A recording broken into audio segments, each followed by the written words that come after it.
Hi everybody. Today we have a very exceptional guest, which will go by the name of Whiskers. He is a very experienced cybersecurity guy, but he prefers to keep his creative anonymity. So welcome to this video, and glad to have you with us today. Thank you.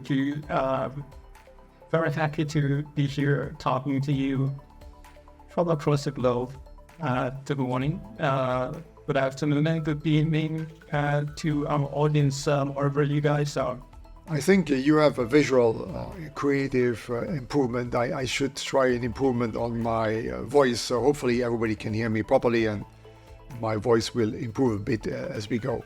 I think, you are a new guest to the show, and normally we would like to find a bit about your career. What did you do? How did you get to cybersecurity? What did you learn in cybersecurity? What are your views? I mean, obviously later on we'll have some more topic-specific videos, but to get us started, can you tell us a little bit about yourself? And thank you for that.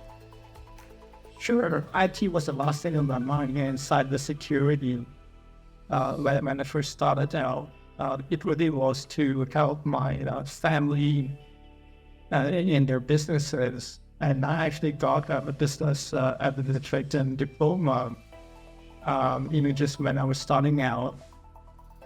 But, they had bigger responsibilities with the companies, and then I was the youngest, so I had a lot of free time to really do what I really wanted to do. I did a lot of odd jobs within the firm.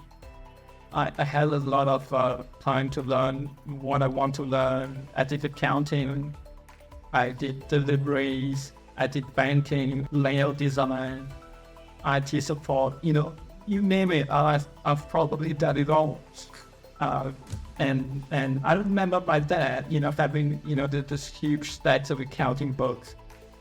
So I thought digitizing then would be, a great use of my time. My brother back then also did a lot of creative work for the firm, and he convinced my dad to get Macs for the firm. I had a Macintosh Color Classic back then. I still remember that fondly.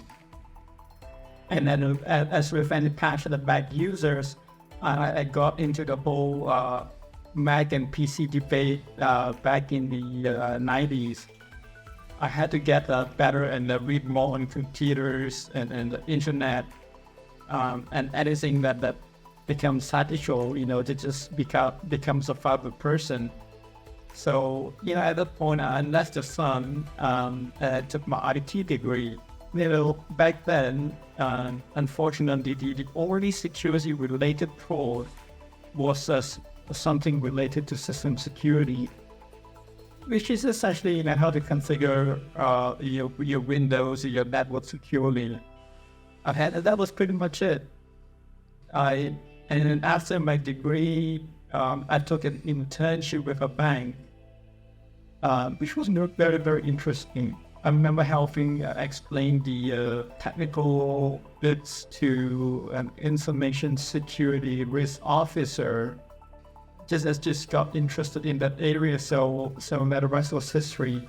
This was a time when cybersecurity was an unknown term, right? It was information security. So that was how I started back then. That's amazing. I think you are the most knowledgeable person outside cybersecurity. So I think, we normally, when we have these kind of cybersecurity discussions, and especially when we look from the CISO point of view, there's always a discussion, how can we talk business terms, or not only technical terms, but I think you at least understand how business works. And, that should lead to a bit more bigger picture discussion with management if it does happen. But what was your first area then when you actually got into cybersecurity in a bigger way? So it really started with risk management. Like I said, I was explaining a lot of technical bits to information security officer back then. why certain things are not complying, and then they would want to know all the little bit of technical bits. So that's how we got started out.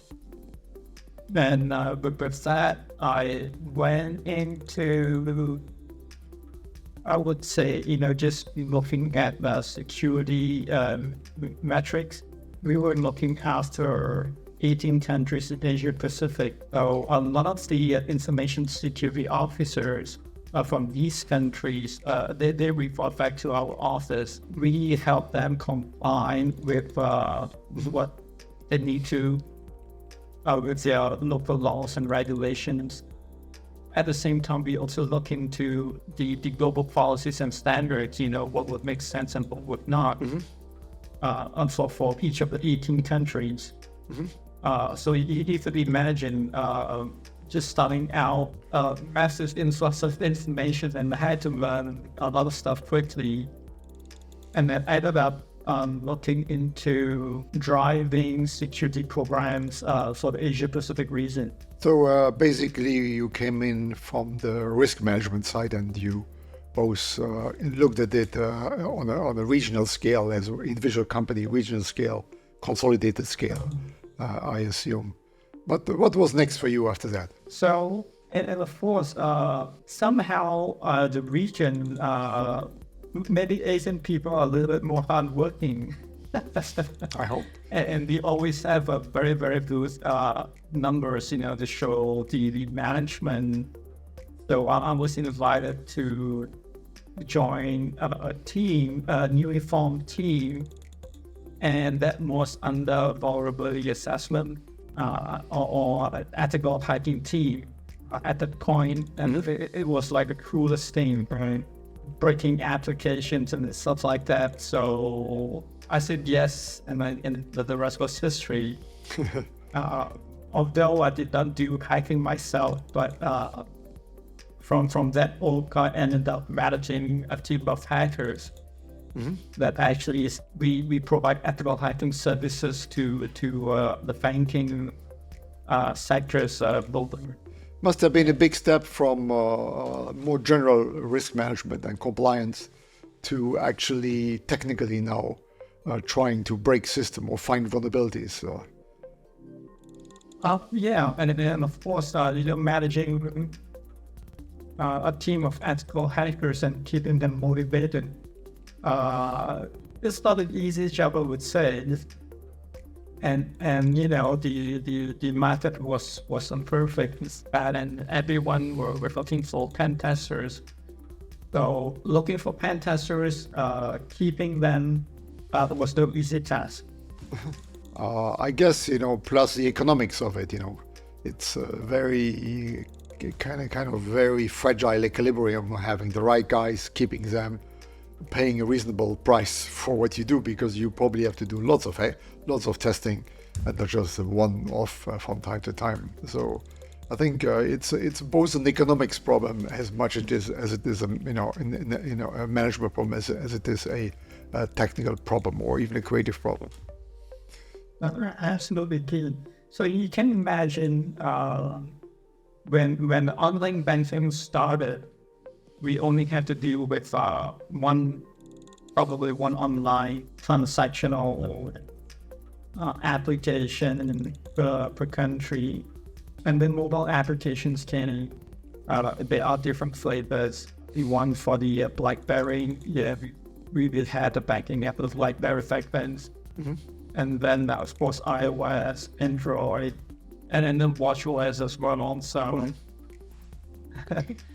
From one application, it ran up to additional 4 or 5, right? And then you multiply that by the number of countries we have to look after in businesses, whether it is in retail banking or institutional banking. It's an exponential increase. So the demand went sky high to the point that, when people come to me and say, hey, I need this application aspect, we have a rollout, in 2 weeks' time. I said, that's not going to happen because we have a 6-month backlog. You must not have been very popular at that time.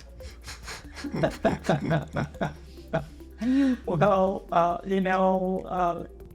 I guess you can say, we're being creative. We've got a plan B. So we do work with vendors who also, offer pen testing services, just like my team. And that'll be work to get the backlog down. Okay. So it's, I think this is a very interesting one and maybe the subject of a future video. I feel there is, as you grow and as you mature, the proportion of what I would call more management topics is getting bigger and bigger. And we still have the technical topics, but we have sometimes operational topics, but there's also a very typical management resource where you have to augment delivery, you have to meet budgets, you have to get productivity up, you have to find creative solutions to handle the demand that you offer in a good way. Are you still working these days in the same area, or have you evolved since that vulnerability management period? Well, my scope has certainly expanded. It was just the vulnerability assessment services, pen testing services back then. Now I would think it's everything under vulnerability management, cloud security, you name it. I think it's, especially when you're in pen testing and vulnerability management, you are, your scope is directly correlated to technology or techniques in some ways or another. So as that expands, your scope or your area also explodes after a while. Okay. I have, as we come to the end of this bio, normally I ask everybody, the question is, what if you look at your peers, people who are same generation than yourself, what kind of piece of wisdom would you share with them? What did you learn which you would share with them? Is there anything you learned in this, quite amazing life experience in some ways? So I left the bank about, say, close to 5 years now, and I was asked a very same question on the day when I left. What advice would I give people, after being in the banking industry for about 16 years or so? So my advice was, and probably I would say the same thing now, that, whether it's job title, whatever that comes with you, and as part of the job, it really means nothing when you do people organization. It really, at the end of the day, it's about treating people well, respecting people. So I'll give you one example. In our industry, people come and go very quickly. And of course, being a manager, the management would want us to retain the talents by all means. My philosophy is that people will not work for you, forever, but it's time to let them go and to let them grow. You have to do that. And while understanding people on one hand, but on the other hand, these people who left the organization, they recommended people whom they know they're good, or their friends, and they would come and join me. So it wasn't really a problem for me. Yes. Yeah, well, that sounds good. Any advice? Maybe that's the last question I have. Is for younger people who enter the cybersecurity area, because these days, when you described it very well, when you entered it, it was a bit simpler, and then it grew and grew. So you organically adapted. But today, when you come in newly to the area, you have so many choices to make, so many directions, so many disciplines you could choose from, and that doesn't make it easy. Would you recommend people to go for more generalist view initially and not only look at one vertical, or would you say no, it's in these days you have to become more specialist in one area and don't try to get lost somewhere? What's your view? Well, the thing is that anyone who's starting out and they're looking at either information or cybersecurity as a career, I would say, start with an internship. As the internship is extremely important. It gives you a flavor of what is to come. Experiment with the organization. Try to move to as many different projects as you can, and hopefully you get to experience the whole involved breadth of it, and figure out where you will go from there. It is very vast now. Cyber security compared to 20 years ago. Yeah. It's and I cannot imagine if we would have this discussion 5 years from now, why we'll have that. It sometimes feels like exponential because it's a dynamic problem we solve. It's not the same every year, every month, and it's forever expanding. And we still have to deal with the old problems also. So I wouldn't say it's exponential. That sounds a bit too much, but. Okay, well, thank you very much. Can